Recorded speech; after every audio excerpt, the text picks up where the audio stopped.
আসসালামু আলাইকুম।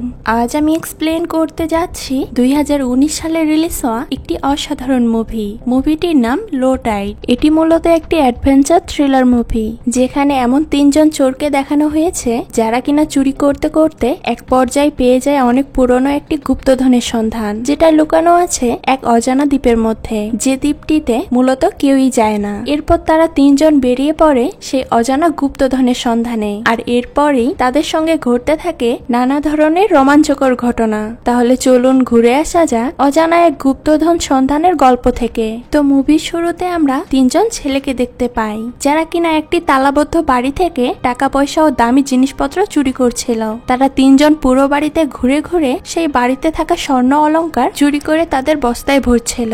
আর তখনই হঠাৎ করে বাড়ির বাইরে সেই বাড়ির মালিকের গাড়ি এসে থামে। গাড়িটি দেখে তারা তিনজন পালানোর চেষ্টা করতে থাকে, কিন্তু তাদের মধ্যে থাকা একজন ছেলে বাড়ির ছাদে থাকায় সে সময় মতো নিচে আসতে পারে না। আর তখনই বাড়ির ভিতরে বাড়ির মালিক প্রবেশ করে। বাড়িতে থাকা বাকি দুইজন ছেলে সময় মতো বাইরে বেরিয়ে আসে এবং ছাদে থাকা ছেলেটিকে ছাদ থেকে জাম্প করতে বলে, কিন্তু সে লাফ দিতে রাজি হচ্ছিল না। এমন সময় বাড়ির মালিক ছাদের দিকে আসতে শুরু করলে ছেলেটি বাধ্য হয়ে ছাদ থেকে নিচে লাফ দেয়। লাফ দেওয়ার ফলে তার একটি পা ভেঙে যায় আর সে চিৎকার করতে শুরু করে। তখনই বাকি দুইজন ছেলে তার মুখ চেপে ধরে তাকে কোনো মতে সেখান থেকে নিয়ে চলে যায়। আর এই অ্যাক্সিডেন্টে সেই ছেলেটির একটি জুতো সেখানেই পড়ে যায়। তো এরপর আমাদের পিটার নামের একটি ছেলেকে দেখানো হয়, যে কিনা বাসায় বসে টিভিতে কার্টুন দেখছিল। আর তখনই তার ঘরে সেই তিনজন ছেলেও চলে আসে, যারা কিনা একটু আগে সেই বাড়িতে চুরি করছিল। পিটার তাদেরকে দেখতে থাকে, আর তারা তিনজন চুরি করা জিনিসপত্র বস্তা থেকে বের করতে শুরু করে। তখনই তাদের মধ্যে থাকা অ্যালেন নামের একটি ছেলে ঘরের দরজা বাইরে থেকে বন্ধ করে দেয়, আর পিটার বাইরে বসে তাদের সব কথা শুনতে থাকে। এই পিটার ছিল অ্যালেনের ছোট ভাই। তো এরপরে আমাদের ডিটেকটিভ ক্যানকে দেখানো হয়, যে কিনা একটি রেস্টুরেন্টের বাইরে বসে বার্গার খাচ্ছিল।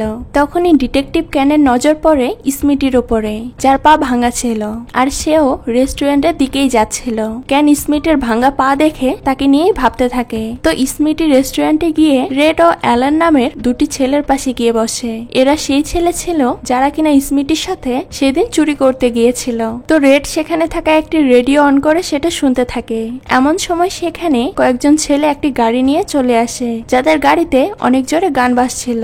রেড সেই ছেলেগুলোকে গাড়ির মিউজিক বন্ধ করতে বলে, কিন্তু তারা কিছুতেই মিউজিক বন্ধ করতে রাজি ছিল না। আর এর জন্য রেড ও তাদের মাঝে কথা কাটাকাটি শুরু হয়, যেটা কিনা দূর থেকে ডিটেকটিভ কেন দেখছিল। তখন এই রেড একটি চাকু বের করে তাদেরকে দেখাতে থাকে। এটা দেখে সেই ছেলেগুলোর সাথে থাকা মেরি নামের একটি মেয়ে ভয়ে গাড়ির মিউজিক বন্ধ করে দেয়। এরপর অ্যালেন রেডকে বলে ছুরিটি লুকিয়ে ফেলতে, কারণ দূরে ডিটেকটিভ ক্যান দাঁড়িয়ে আছে। যদি সে দেখতে পায় তাহলে আমরা সবাই ফেঁসে যাব। এটা শুনে রেড ছুরিটি লুকিয়ে ফেলে। অ্যালেন মেরি নামের সেই মেয়েটিকে দেখতে থাকে, যে কিনা সেই ছেলেদের সাথে এসেছিল। তো এরপর রেড, অ্যালেন আর স্মিটি নিজেদের মাঝে কথা বলতে বলতে পটের দিকে যেতে থাকে। অ্যালেন একটি নিউজ পেপার পড়ছিল, আর তখনই তার নজর একটি নিউজের দিকে পড়ে, যেখানে লেখা ছিল জেভিয়ার মায়ার নামের একটি লোক 91 বছর বয়সে মারা যায়। সে সমুদ্রের সবচাইতে বড় ল্যান্ড ওনার ছিল, এমনকি সে যুবক বয়সে অনেক বড় একটি শিপের ক্যাপ্টেনও ছিল। যখন জিনিসপত্র ডেলিভারি করা ছেলে তার বাসায় যায়, তখন সেই ছেলেটি সেখানে জেভিয়ার মায়ার লাশ দেখতে পায়। এই খবর অ্যালেন, রেড আর স্মিটিকে শোনানোর পর রেড বলে আমাদের সেখানে গিয়ে এই লোকের বাসায় এক্সপ্লোর করা উচিত, হয়তোবা আমরা সেখানে দামি কিছু পেতে পারি। তখন অ্যালেন বলে জেভিয়ার মায়ার অনেক সাধারণভাবে জীবনযাপন করত, আর তার কাছে হয়তো দামি কিছুই ছিল না, এজন্য আমাদের সেখানে গিয়ে সময় নষ্ট করার কোনো প্রয়োজন নেই। এতে রেড বলে যে সম্পত্তি তার কাছে আছে সেই সম্পত্তি আমার বাবা কিনতে চেয়েছিল, কিন্তু জেভিয়ার মায়ার সেই জমি $2 মিলিয়ন কিনে নেয়, আর সে বলেছিল সেই জমি এই জন্য কিনেছে যাতে সে শান্তিতে থাকতে পারে। এসব কথা শুনে স্মিটি বলে তার কাছে হয়তো অনেক টাকা আছে, আমাদের সেখানে গিয়ে দেখা উচিত। তখন অ্যালেন বলে তোমার পা তো ভেঙে গিয়েছে, তুমি আমাদের সাথে কিভাবে যাবে? এসব শুনে রেড বলে একজন আছে যে আমাদের সাথে যেতে পারে। এরপর আমরা পিটারকে দেখতে পাই, যে কিনা বোর্ডে মাছ বিক্রি করার কাজ করত। তো সন্ধ্যায় পিটার যখন বাসায় টিভি দেখছিল, তখন তার বড় ভাই অ্যালেন এসে পিটারকে বলে যে তুমি কি আমাদের সাথে বাইরে ঘুরতে যাবে? এতে পিটার রাজি হয়ে যায়। এরপর পিটার, অ্যালেন আর তার বন্ধুদের সাথে একটি বিচে ঘুরতে যায়, আর সেখানে তারা অনেক মজা করে। তখনই অ্যালেন সেখানে মেরিকেও দেখতে পায়, আর সে মেরির পিছন পিছন যেতে থাকে। এরপর অ্যালেন সুযোগ পেয়ে মেরির সাথে একটি রাইডে উঠে পড়ে। করে, যেখানে তাদের দুজনের মধ্যে অনেক কথাবার্তাও হয়। কথা বলতে বলতে তাদের মধ্যে একটা ভালো বন্ডিংও হয়ে যায়। এরপর ম্যারি অ্যালেন আর তার বন্ধুদের সাথে বসেছিল। তখন রেড ম্যারিকে কিছু জুয়েলারি দেখিয়ে বলে যে, তোমার কি এখান থেকে কিছু পছন্দ হয়েছে? পছন্দ হলে তুমি সেটা নিতে পারো। এতে ম্যারি বলে, আমি চুরি করা জিনিস পছন্দ করি না। এরপর অ্যালেন বলে, তুমি কিভাবে বলতে পারো এগুলো চুরি করা জুয়েলারি কিনা? তখন ম্যারি বলে, আমি জানি তোমরা কোনো জুয়েলারি শপের মালিক না যে এসব সাথে করে নিয়ে ঘুরে বেড়াবে। এটা শুনে রেড আর অ্যালেন হাসতে থাকে। এরপর মেরি অ্যালেনকে তার ফোন নাম্বার দিয়ে সেখান থেকে বাসায় চলে যায়। মেরি চলে যাওয়ার পরে অ্যালেন পিটারকে বলে, তুমি কি আমাদের সাথে আইল্যান্ড এক্সপ্লোর করতে যাবে? এতে পিটার হ্যাঁ বলে। তো এরপর অ্যালেন, রেড আর পিটার একটি বোর্ডে করে সে আইল্যান্ডের উদ্দেশ্যে বেরিয়ে পড়ে, যেখানে জেভিয়ার মায়ার নামে সেই ব্যক্তি বসবাস করত। তো তারা সেখানে পৌঁছে জেভিয়ার বাড়িতে প্রবেশ করে, যেটা পুরোপুরি খালি ছিল। অন্যদিকে স্মিটি তার বাসায় তার দাদির কাছে চুল কাটাচ্ছিল। তখনই তাদের বাড়িতে ডিটেকটিভ ক্যান চলে আসে, আর সে স্মিটিকে সেই জুতোটি দেখায় যেটা সে চুরি করতে গিয়ে পা ভাঙার কারণে ভুলে রেখে এসেছিল। স্মিটি বুঝতে পারে যে সে হয়তো ফেসে গিয়েছে। এদিকে রেড, অ্যালেন আর পিটার পুরো বাড়িটি ঘুরে ঘুরে দেখতে থাকে। বাড়িটি বেশ পুরনো ছিল, তারা সেখানে তেমন দামি কিছু পাচ্ছিল না। এমন সময় রেড সেখানে সিগারেটের একটা বাক্স দেখতে পায়, যেগুলো দিয়ে শিপের ক্যাপ্টেনরা ধূমপান করত। এগুলো বেশ দামি ছিল। রেড সেগুলো তার বস্তার মধ্যে নিয়ে নেয়। অ্যালেন রেডকে বলে যে সে উপরে যাচ্ছে। এদিকে রেড নিচে দামি কিছু খোঁজার চেষ্টা করতে থাকে। অ্যালেন উপরে যাওয়ার পর একটা জায়গার কাঠ নড়তে শুরু করে। এটা দেখে সে তার হাতে থাকা লাইটটি দিয়ে চেক করতে গেলে দেখতে পায় সেখানে কাঠের একটি ফাঁকা অংশ রয়েছে। অন্যদিকে নিচে রেড ও জিনিসপত্র খুঁজতে খুঁজতে ড্রয়ারের মধ্যে একটি বন্দুক দেখতে পায়, আর সেটা নিজের কাছেই রেখে দেয়। অ্যালেন সেই কাঠের ফাঁকা অংশ দিয়ে সেখানে একটি থলি দেখতে পায়। এরপর সে থলিটি বের করার চেষ্টা করতে থাকে, কিন্তু তার হাত থলি পর্যন্ত পৌঁছায় না। তখন অ্যালেন পিটারকে ডাক দেয় আর তাকে থলিটি বের করতে বলে। পিটারের হাত পাতলা হওয়ার কারণে সে সহজেই সেই থলিটি বের করতে সক্ষম হয়। এরপর তারা দেখতে পায় থলিটিতে অনেকগুলো স্বর্ণের পয়সা রয়েছে। অ্যালেন সেই থলিটি তার বস্তার মধ্যে নিয়ে নেয়। রেডকে তারা এই বিষয়ে কিছুই জানায় না। তো এরপর তারা সেই বাড়িটি থেকে যখন চুরি করে বের হচ্ছিল, এমন সময় সেখানে পুলিশের গাড়িও চলে আসে, যেটা দেখে তারা তিনজনই পালাতে শুরু করে। গাড়ি থেকে ডিটেকটিভ ক্যান বের হয়ে তাদেরকে ধাওয়া করতে থাকে। অ্যালেন আর পিটার একটি গাছের পিছনে গিয়ে লুকিয়ে পড়ে। তখন অ্যালেন পিটারকে বলে যে সে যেন এই বস্তাটি নিয়ে বোর্ডের দিকে চলে যায় আর রেডের সাথে এই আইল্যান্ড থেকে বেরিয়ে যায়। ততক্ষণ পর্যন্ত সে পুলিশকে কোনো মতে আটকাবে। এটা বলে অ্যালেন গাছের পিছন থেকে বের হয়ে সেখান থেকে পালাতে শুরু করে, যেটা দেখে ডিটেকটিভ ক্যানও তার পিছনে যায়। আর সেই সুযোগে পিটারও সেই বস্তাটি নিয়ে বোর্ডের দিকে যেতে থাকে। বোর্ডের মধ্যে রেড অনেক আগেই পৌঁছে গিয়েছিল, আর সে বোর্ডটিও সেখান থেকে নিয়ে যাওয়ার চেষ্টা করতে থাকে। তখনই পিটার সেখানে পৌঁছে রেডকে থামতে বলে, যাতে সেও রেডের সাথে যেতে পারে। কিন্তু রেড পিটারকে দেখা সত্ত্বেও বোর্ডটি নিয়ে সেখান থেকে একাই বেরিয়ে যায়। অন্যদিকে অ্যালেন দৌড়াতে দৌড়াতে একটি গাছের গোড়ায় হোঁচট খেয়ে পড়ে যায়, আর ডিটেকটিভ ক্যান তাকে ধরে ফেলে। তো এরপর ক্যান অ্যালেনকে থানায় নিয়ে আসে। সেখানে নেট নামের একটি ছেলেও ছিল, আর সে অ্যালেনকে দেখতে পায়। এরপর ক্যান অ্যালেনকে বলে যে আমি যদি তোমার বাড়িতে এই চুরি করার কথা বলে দেই তাহলে তারা তোমাকে বাড়ি থেকে বের করে দিবে। তখন অ্যালেন বলে আমার বাবা বাসায় নেই, আর তিনি এত তাড়াতাড়ি বাড়িতেও আসবে না। এতে ক্যান বলে তো তোমার বাবা ফিশিং ক্লুতে কাজ করে, আমিও তোমার বয়সে তোমার মতোই ছিলাম। এই বয়সে নিজেকেই ঠিক করতে হয় যে সে ভালো মানুষ হবে নাকি খারাপ মানুষ। খারাপ মানুষদের কখনো এটা মনে হয় না যে সে খারাপ। তুমি যদি এভাবেই চলো তাহলে তোমাকে সত্যি একদিন জেলে থাকতে হবে। এরপর ক্যান তাকে একটি ছেলের ছবি দেখিয়ে বলে যে এর নাম মার্কার। তাকে কেউ একজন সুইমিং পুলে ছুরি দিয়ে আঘাত করেছে, কারণ সে রেডের গার্লফ্রেন্ডের সাথে ডেট করতে চেয়েছিল। এজন্য রেডই হয়তো তাকে ছুরি দিয়ে আঘাত করেছে, কিন্তু সুইমিং পুলের আশেপাশে থাকা কেউই রেডকে ছুরি দিয়ে আঘাত করতে দেখেনি। তুমি কি এই বিষয়ে কিছু বলতে পারবে? তখন অ্যালেন বলে সে এইসব বিষয়ে কিছুই জানে না। এতে ক্যান বলে কালকে রাতে স্মিটি তোমাদের সাথে ছিল না, কারণ তার তো পা ভেঙে গিয়েছে। তাহলে রেড আর তোমার সাথে 3 নাম্বার ব্যক্তিটি কে ছিল? তুমি কি তোমার ছোট ভাইকেও এই চুরির সাথে যুক্ত করছো নাকি? অন্যদিকে আমরা পিটারকে দেখতে পাই, সে এখনো পর্যন্ত সেই আইল্যান্ডেই ছিল, আর তার কাছে চুরি করে সেই সকল জিনিসপত্রও ছিল যেগুলো তারা কাল রাতে সে বাড়ি থেকে নিয়ে এসেছিল। তো পিটার সেই আইল্যান্ডে কিছু মানুষদের দেখতে পায় যাদের কাছে নিজেদের বোর্ডও ছিল। তাদেরকে দেখার পর পিটার জঙ্গলের মধ্যে বস্তায় থাকা জিনিসপত্র বের করে, যেখানে সেই স্বর্ণের পয়সাগুলোও ছিল। পিটার স্বর্ণের পয়সাগুলো সেখানেই মাটির নিচে গর্ত করে লুকিয়ে রাখে, আর আইল্যান্ডে থাকা মানুষদের সেই সিগারেটের বক্সটি দিয়ে দেয়, যেটা তারা সে বাড়ি থেকে চুরি করেছিল। এর পরিবর্তে তারা তাকে বোর্ডে করে আইল্যান্ড থেকে শহরে নিয়ে যায়। অন্যদিকে অ্যালেনও থানা থেকে বাসায় ফিরে আসে। বাসায় রেড আর স্মিটি বসেছিল। তখন অ্যালেন তাদেরকে জিজ্ঞেস করে যে পিটার কোথায়। এতে রেড বলে, আমি তো জানি পিটার তোমার সাথেই রয়েছে। আমি বোর্ড নিয়ে অনেক সময় ধরে তোমাদের জন্য অপেক্ষা করছিলাম, কিন্তু তোমরা কেউই আসোনি। এজন্য আমি সেখান থেকে চলে এসেছি। আমি ভেবেছিলাম পুলিশ তোমাকে ধরে ফেলেছে। তখন অ্যালেন বলে, পিটারের যদি কিছু হয়ে যায় তাহলে আমার বাবা আমাকে মেরে ফেলবে। আর পুলিশ এটা কিভাবে জানলো যে আমরা জেভিয়ার মায়ের বাসায় চুরি করতে গিয়েছিলাম? তখন রেড বলে, আমিও এটাই ভাবছি। অ্যালেন বলে, পিটারকে খোঁজার জন্য আমাদের আবারও আইল্যান্ডে যেতে হবে। তখন রেড বলে, সেখানে আর যাওয়া যাবে না, কারণ পুলিশ যদি একবার আমাদের উপর সন্দেহ করে তাহলে আমাদেরকে ধরে ফেলবে। এরপর রেড, অ্যালেন আর স্মিটি পিটারের জন্য সেখানেই অপেক্ষা করতে থাকে। আর তখনই পিটারও বাসায় চলে আসে। তাকে দেখে অ্যালেন অনেক খুশি হয় আর বলে, পিটার তুমি ঠিক আছো? তখন পিটার বলে, রেড আমাকে দেখতে পেয়েছিল, কিন্তু তারপরও সে আমাকে বোর্ডে তুলেনি। তখন রেড বলে, তুমি মিথ্যা বলছো। আমি তোমাকে কখন দেখেছি? সেখানে অনেক অন্ধকার ছিল, আমি কাউকেই দেখতে পাইনি। তখন স্মিটি বলে, আমরা সবাই ঠিক আছি, আমাদের মধ্যে কেউই অ্যারেস্ট হয়নি। এটা আমাদের জন্য অনেক কিছু। এরপর রেড বলে, তাহলে আমাদের এটার জন্য সেলিব্রেট করা উচিত। পিটারের কাছে সিগারেটের বক্স ছিল, সেটা দিয়ে আমরা সেলিব্রেট করব। এটা শুনে পিটার বলে, আমি সেই বস্তাটি হারিয়ে ফেলেছি। পিটার আর অ্যালেন সেই স্বর্ণের পয়সার কথা রেডকে জানায় না। তো পরের দিন অ্যালেন আর পিটার সেই স্বর্ণগুলোর মধ্য থেকে একটি পয়সা শপে নিয়ে যায় বিক্রি করার জন্য। পয়সাটি চেক করার পর দোকানদার বলে যে এটা আসল স্বর্ণ।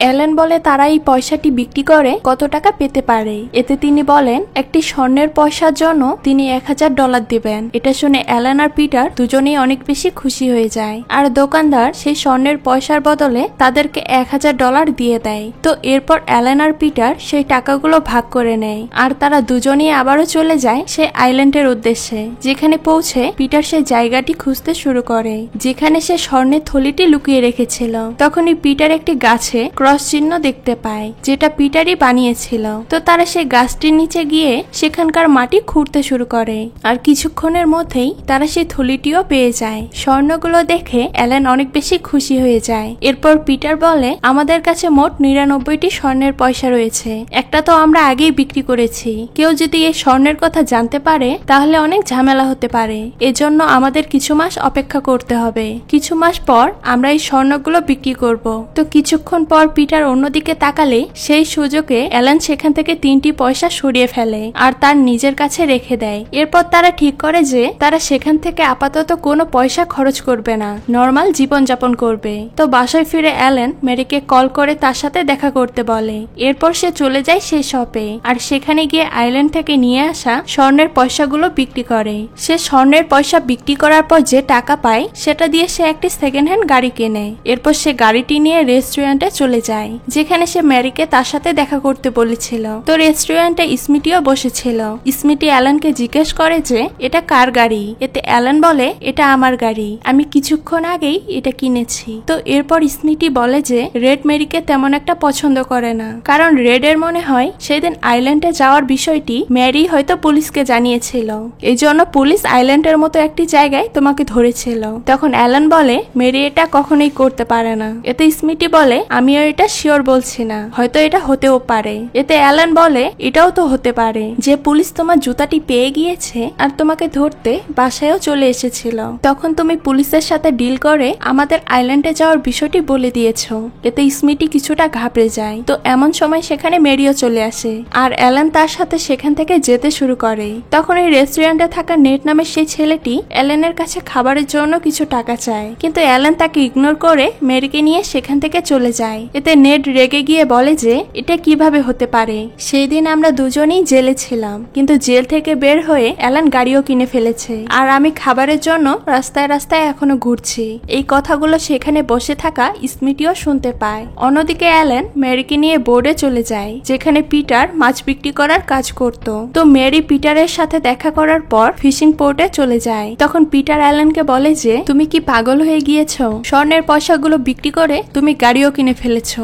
আশেপাশের মানুষ তোমাকে চেনে আর তারা এটাও জানে যে তোমার গাড়ি কেনার মতো কোনো যোগ্যতা নেই। তোমার এই কাজের কারণে সবাই এখন তোমাকে সন্দেহ করতে শুরু করবে। তারা ভাববে তুমি হয়তো কোনো বেআইনি কাজ করছো। তখন অ্যালেন অ্যালান বলে এটা আমি আমার জমানো টাকা দিয়ে কিনেছি, সেই স্বর্ণের পয়সা বিক্রি করে নয়। এতে পিটার বলে তাহলে আমি এখনই গিয়ে সেই পয়সাগুলো দেখে আসবো। অ্যালান বলে তুমি সেখানে যেতে পারো। এটা বলে সে সেখান থেকে চলে যায়। অন্যদিকে স্মিটি নেটকে রেডের কাছে নিয়ে যায়, আর স্মিটি রেডকে বলে নেট এমন কিছু দেখেছে যেটা সে তোমাকে বলতে চায়। তখন নেট বলে আমি অ্যালানকে পুলিশ স্টেশনে দেখেছিলাম, তার হাতে হ্যান্ডকাপ পরা ছিল, আর ডিটেকটিভ কেন তাকে জিজ্ঞাসাবাদ করার জন্য নিয়ে যাচ্ছিল। তখন স্মিটি বলে অ্যালান কিছুক্ষণ আগে একটি গাড়িও কিনেছে, একবার ভাবো তার কাছে এত টাকা কিভাবে এসেছে। তো এরপর স্মিটি অ্যালানের বাড়িতে যায়, কিন্তু বাড়িতে কেউই ছিল না। তখন সে ডোরমেটের নিচে চেক করতেই বাড়ির চাবি পেয়ে যায়। এরপর সে বাড়ির ভিতরে গিয়ে খাবার খেতে শুরু করে।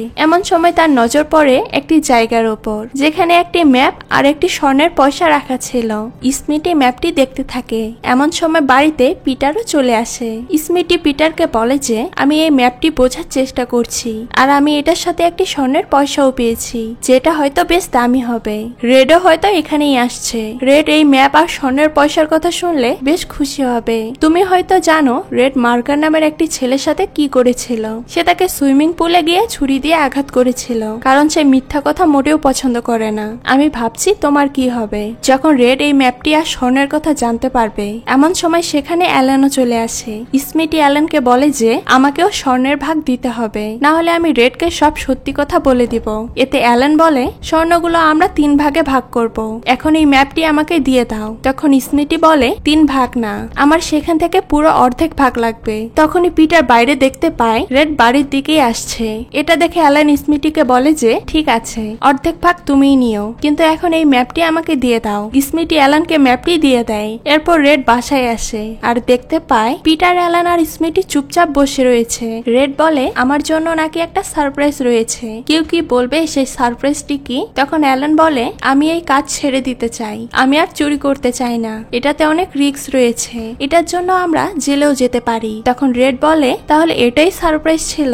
আমি তো অন্য কিছু ভেবেছিলাম। আমরা লাস্ট বারের মতো আরেকটি বাড়িতে চুরি করব, এরপর থেকে আমরা এসব টোটালি বাদ দিয়ে দিব। তো এতে সবাই রাজি হয়ে যায়। এরপর তারা 4 জন একটি বোর্ডে করে সেই চুরির উদ্দেশ্যে বেরিয়ে পড়ে। তো তারা বোর্ড থেকে নামার পর যখন রেড বোর্ডটি রাখতে যাবে, এমন সময় সে দেখতে পায় বোর্ডে কোনো অ্যাঙ্গারই নেই। তখন রেড বলে এই বোর্ডে অ্যাঙ্গার ছিল, সেটা কোথায় গেল? তখন পিটার বলে হয়তো আসার সময় সেটা হারিয়ে গিয়েছে। তো এরপর তারা বোর্ডটি সেখানেই রেখে একটি তালাবদ্ধ বাড়িতে চলে যায়। রেড তাদের 3 জনকে বলে যে তোমরা 3 জন উপরে গিয়ে চুরি করবে, আর আমি নিচে থেকে পাহারা দিব যে কেউ আসছে কিনা। তো তারা 3 জন রেডের কথা মতো উপরে চলে যায়। উপরে তারা দামি জিনিসপত্র খুঁজতে থাকে, আর নিচে থাকা রেড পুলিশকে কল করে সেখানে আসতে বলে, আর সে সেখান থেকে চলে যায়। পুলিশ পিটার, অ্যালান আর স্মিটিকে চুরি করা অবস্থায় ধরে ফেলে। রেড এই সবকিছু তাদের 3 জনকে ফাঁসানোর জন্যই করেছিল। অ্যালান যখন পুলিশের গাড়িতে বসেছিল, এমন সময় পাশের একটি গাড়ি থেকে মেরি তাকে দেখতে পায়। রেড যেই বাড়িতে তাদেরকে চুরি করতে নিয়ে গিয়েছিল সেটা আসলে মেরির বাড়ি ছিল। অন্যদিকে আমরা রেডকে দেখতে পাই বোট নিয়ে যাওয়ার সময় তার বোটটি নষ্ট হয়ে যাওয়ায় সে একটি মেকানিকের কাছে চলে যায়। মেকানিক তাকে জানায় তার বোটটি কিছুক্ষণের মধ্যেই ঠিক হয়ে যাবে। এমন সময় রেডের নজর পড়ে মেকানিকের মুখে থাকা সেই সিগারেটের উপরে, যেটা সে ওই আইল্যান্ডে থাকা জেভিয়ার মায়ের বাড়িতে পেয়েছিল। পিটার সেই সিগারেটগুলো ওই লোককে দিয়ে আইল্যান্ড থেকে শহরে যাওয়ার লিফট নিয়েছিল। অন্যদিকে ডিটেকটিভ ক্যান স্মিটিকে জিজ্ঞাসাবাদ করতে থাকে, আর তাকে সেই স্বর্ণের বিষয়ে জিজ্ঞেস করে যে সে এই স্বর্ণ কোথায় পেয়েছে। তখন স্মিটি ক্যানকে তার পায়ের মধ্যে আঁকা একটি ম্যাপ দেখায়, যেটা সে সেই দিন পিটার বাড়িতে আসার আগে এঁকে রেখেছিল। স্মিটি বলে অনেকগুলো স্বর্ণ ম্যাপের এই জায়গায় লুকানো রয়েছে। তো এরপর ক্যান স্মিটিকে তার সাথে নিয়ে যেতে শুরু করলে যাওয়ার সময় অ্যালান আর পিটার তাকে দেখতে পায়, আর অ্যালান ভাবতে থাকে হয়তো সেই স্বর্ণ আর তারা পাবে না। তখন পিটার বলে তুমি চিন্তা করো না, সেই স্বর্ণ তারা পাবে না। তখন সেখানে একটি পুলিশ এসে পিটারকে বলে যে তোমার নাম পিটার না, তোমার বেল হয়ে গিয়েছে।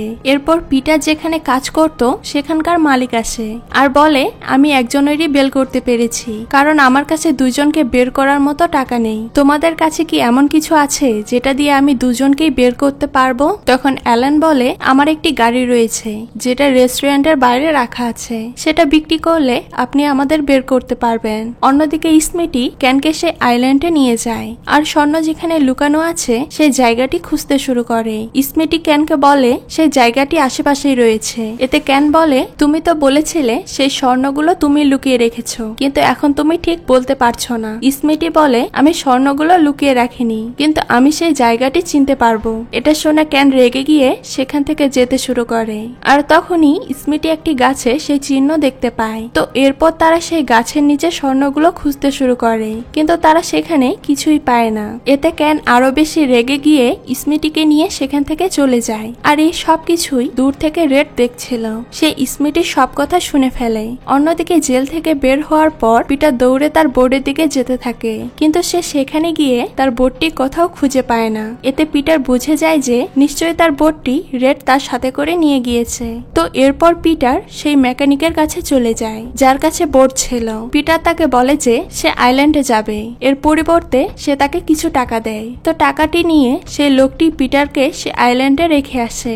আইল্যান্ডে পৌঁছে পিটার পানির মাঝখানে থাকা অ্যাঙ্কারটি দেখতে থাকে। অন্যদিকে একটি পুলিশ অফিসার অ্যালেনকে গিয়ে বলে যে তুমি এখন যেতে পারো, তোমার বেল হয়ে গিয়েছে। যে বাড়িতে তুমি চুরি করতে গিয়েছিলে সেই বাড়ির মালিক তোমার উপরে কোনো কেস ফাইল করেনি। তো এরপর অ্যালেন যখন পুলিশ স্টেশন থেকে বের হয় তখন সে বাইরে মেরিকে দেখতে পায়। মেরি অ্যালেনকে বলে যে তুমি আমার সাথে ভালোবাসার নাটক এই জন্য করেছিলে যাতে তুমি আমার বাড়িতে চুরি করতে পারো। তখন অ্যালেন বলে তুমি যা ভাবছো বিষয়টি আসলে তেমন নয়। মেরি অনেক বেশি রেগেছিল, তাই সে অ্যালেনকে কথা শুনিয়ে সেখান থেকে চলে যায়। অন্যদিকে পিটার তখনও পর্যন্ত পানির মাঝখানে থাকা অ্যাঙ্গারটির কাছেই ছিল।